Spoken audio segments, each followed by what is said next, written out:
Hello అండి, నమస్తే. ఇదిగో ఇవాళ ఒక న్యూ వీడియో. మీకు ఆల్రెడీ పారిజాతం పువ్వుల చెట్టు గురించి తెలిసే ఉంటుంది కదా. ఈ పువ్వు ఈ పువ్వుల గురించి తెలిసే ఉంటుంది కదా, పారిజాతం పువ్వులు. యాక్చువల్గా అయితే ఈ పువ్వులని మనం డైరెక్ట్గా చెట్టు మీద నుంచి తెంపకూడదట. చెట్టు మీద నుంచి తెంపొద్దట. అది రాలి కింద పడిపోతే వాటిని తీసుకొని పూజకు ఉపయోగించవచ్చంట. కానీ స్పెషల్గా చెట్టు మీద నుంచి అయితే తెంపకూడదట. ఇప్పుడు నేను ఏవైతే తీస్తున్నానో అవన్నీ రాలినాయి. చూడండి, ఇక్కడ రాలి పడి ఉంది. అది రాలి ఆ కొమ్మల మధ్యలో పూల మధ్యలో పడి ఉన్నాయి. ఓకేనా, ఇదిగోండి చూసారా.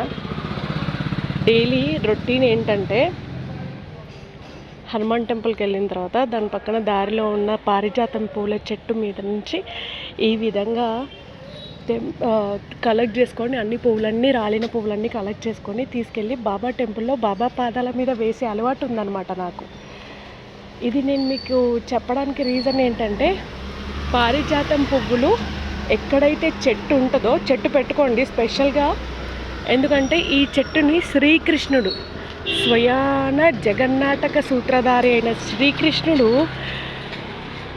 వైకుంఠం నుంచి తీసుకొచ్చిన చెట్టు అన్నమాట. ఇది భూలోకానికి ఆయన తీసుకొచ్చిన చెట్టు భూలోకానికి.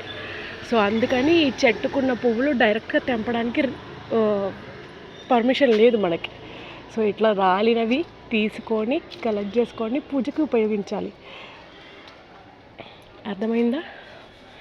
సో ఫైనల్గా ఇంకొకటి ఏంటంటే, ఏదేదో జరిగిందనేసి డిప్రెషన్లోకి వెళ్ళిపోయి మీరు ఎవరో ఏదో అన్నారని ఇబ్బందులు పడుకుంటూ, మన బండి మీద పడ్డాయి చూడు,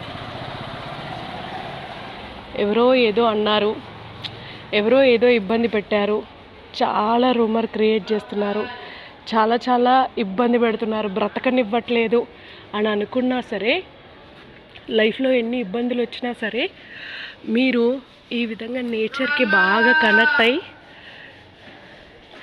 నేచర్కి సొసైటీకి బాగా కనెక్ట్ అయ్యి మీరు మీ లైఫ్ని మీరు లీడ్ చేసుకోవాలి, ఎటువంటి డిప్రెషన్ లేకుండా. అర్థమైందా? ప్రకృతిలో ఎన్నో ఉన్నాయి.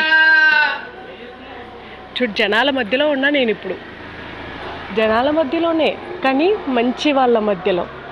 ఎవరైతే ఇబ్బందులు పెడుతున్నారో వాళ్ళ మధ్యలో కాదు. అర్థమైందా? మీకు ఎవరైతే ఇబ్బంది పెడతారో వాళ్ళని దూరంగా పెట్టేసి మీకు మంచి కోరే వాళ్ళు. సొసైటీలో అందరు చెడ్డ వాళ్ళు అయితే లేరండి, చాలా మటుకు మంచి కూడా ఉంది. సో మంచి వాళ్ళ మధ్యలో ఉంటూ హ్యాపీగా లైఫ్ని లీడ్ చేస్తూ మీరు మంచిగా ఉంటూ ఎదుటి వాళ్ళతో అందరూ హ్యాపీగా ఉండాలి. అర్థమైందా? డిప్రెషన్లలోకి పోయి ఏదో సూసైడ్లు చేసుకొని ఏదేదో ఇబ్బందులు పెట్టుకుంటూ ఇవన్నీ ఉండకూడదు. లైఫ్లో చాలా కలర్ఫుల్స్ ఉన్నాయి చూడడానికి.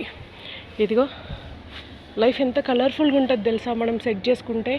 నేచర్కి బాగా కనెక్ట్ అవ్వండి, హ్యాపీగా ఉండండి. ఓకేనా? God is there for good people అండి. సో మీరు మంచిగా ఉంటూ, అందరికీ మంచి చేస్తూ, మీరు మంచిగా ఉంటూ హ్యాపీగా లైఫ్ని గడిపేయాలి. అర్థమైందా? సో సబర్ కా ఫల్ भी मीठा होता है, సబర్ కా ఫల్ మీఠా होता है. సో మీరు పడ్డ కష్టానికి మీరు సహనంగా వెయిట్ చేస్తూ అన్నీ ఎదుర్కొంటూ మీరు మంచితనంగా ఉన్నారనుకో, ఆ లాస్ట్కి వచ్చే ఒక రిజల్ట్ ఉంటుంది చూసారా, ఆ గాడ్ ఇచ్చే ఒక స్వీట్ ఫ్రూట్ అనమాట అది. సో అది బీభత్సంగా ఉంటుంది. సో నా సక్సెస్ కూడా నేను మీకు మెల్లిగా చెప్తా వీడియోస్లో. ఓకేనా? థ్యాంక్ యూ అండి.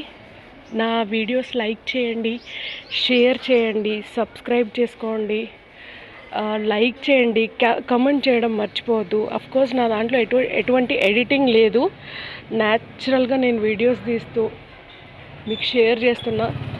లైఫ్ చాలా బ్యూటిఫుల్గా ఉంటుంది.